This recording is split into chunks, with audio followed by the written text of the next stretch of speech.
लोणावळ्यातील Bhushi dam मुसळधार पावसानंतर overflow झालाय, त्यामुळे पर्यटकांची गर्दी होतीये। गेल्या 24 तासात 121 मिलीमीटर पावसाची नोंद झाली आहे, त्यामुळे धरणावरील पायद्या पाण्याखाली गेल्यात।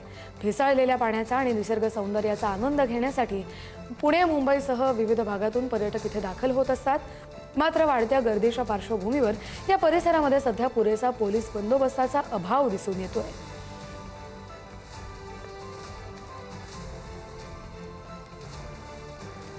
पर्यटनाची पंढरी मानल्या जाणाऱ्या भुशी धरणावर सध्या धरण ओव्हरफ्लो होऊ लागलेलं आहे। मोठ्या प्रमाणात धरण परिसरामध्ये अनेक लोक आपल्याला पाहायला मिळत आहेत व ह्याच भुशी धरणाच्या भरण्याची वाट खरं तर अनेक पर्यटक पाहत असतात। तेच भुशी धरण आता ओव्हरफ्लो होऊ लागलेलं आहे।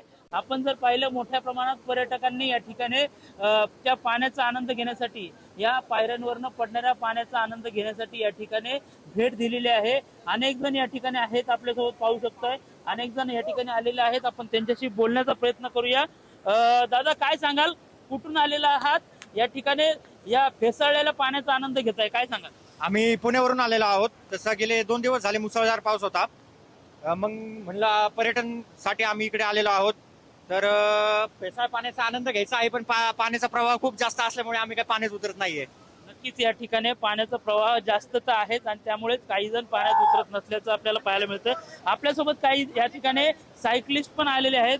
तर काय सांगाल, सायकल चालवता चालवता भुशी धरणाला भेट दिली तुम्ही, याच्यासारखा आनंद आणि सायकल आम्ही आता चिंचवडवरून आलोय, तर तो आलेला जो थकवा आहे तो या पाण्याला पाहून आणि निसर्गाला पाहून आम्ही तृप्त होऊन जातो।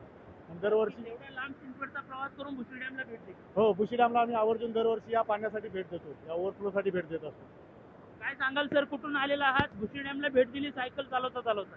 आम्ही रेग्युलरली सायकलिंग करतो। आज आमचे 100 किलोमीटरचं टार्गेट होतं, तर आम्ही पिंपरी चिंचवडपासून स्टार्ट केलं। 52 पिंपरी चिंचवड टू भुशी डॅम, आता 55 झालं, जाऊन येऊन 110 होणार। तर खूप मजा आली, पूर्ण राईडमध्ये पाऊस होता, खूप एन्जॉय केला आम्ही।